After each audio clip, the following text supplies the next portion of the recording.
Been in the food industry for the last 12 years now. I was born and raised in Malaysia. I was at school in Delhi, went to college in America, came back, and jumped straight into food. I'm a South Indian, so my Hindi was horrible when I started. It's still pretty bad, but I think I get by. So we started Asian House about 7 years ago. And I think we were one of the first to do it, but it wasn't really why we started delivery.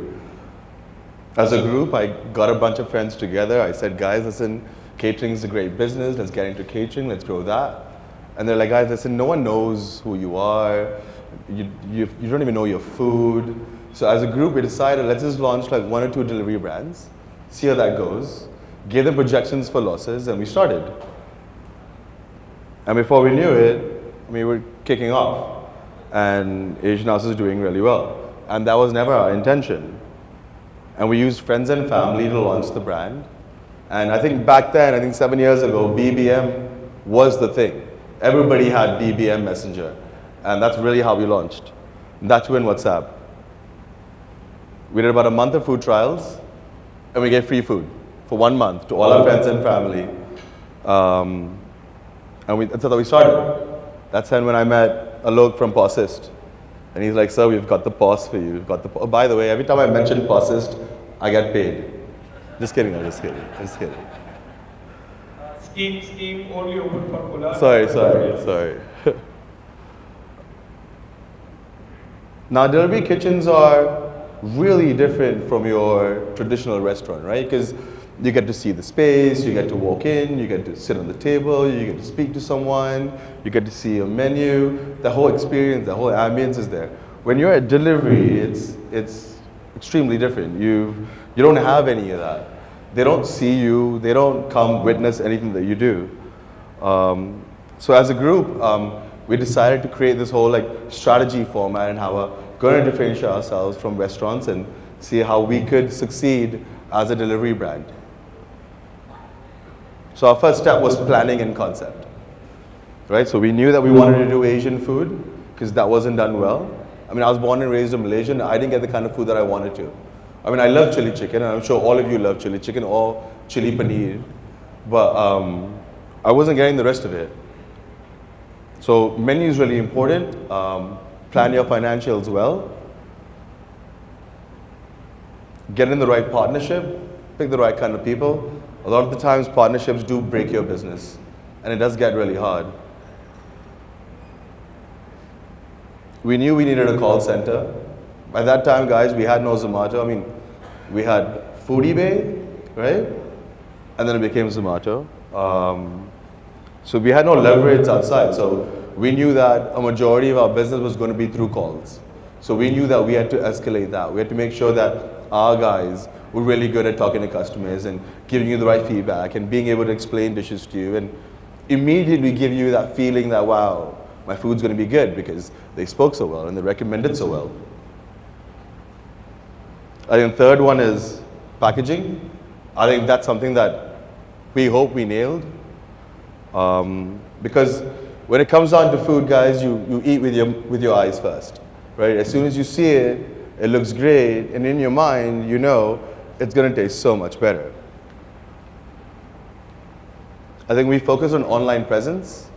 We spent a lot of time building our site and just making sure our Facebook page was great, our Instagram was page. Do we have Instagram then? No. Facebook started then? Yeah, okay.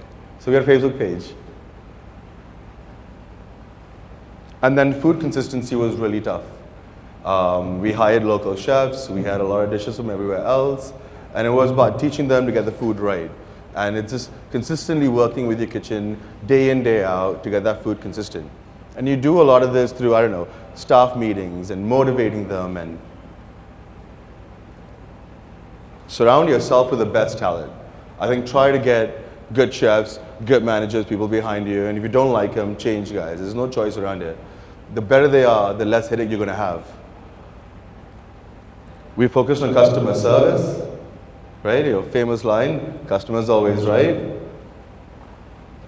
We hate saying that. I mean, they're not always right, but we have to believe that they're always right.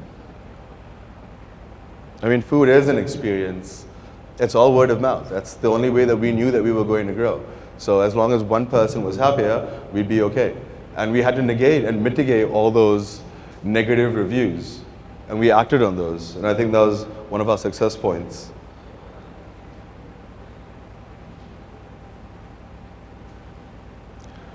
You know, with food, I mean, I've never been in food. I was an accountant. I mean, that was my business back end, and I got into food, and I didn't realize that it's probably the worst business to ever get into.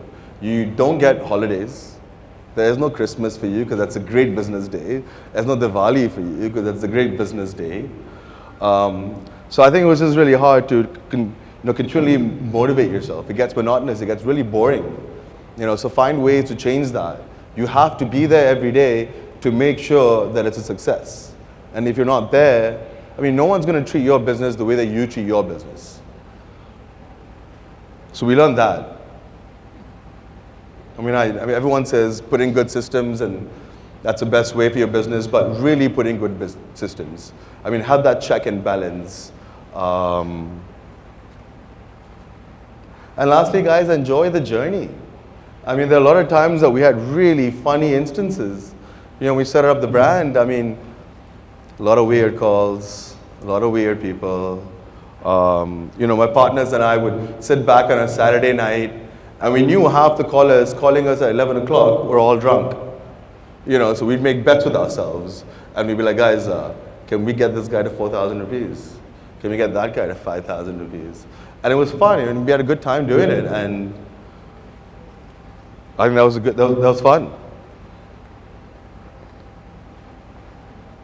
So I think, guys, if you continually work hard to differentiate your brand from other brands, I think you will succeed. I think if you follow these pointers, I think you work hard at it, I think you will do well.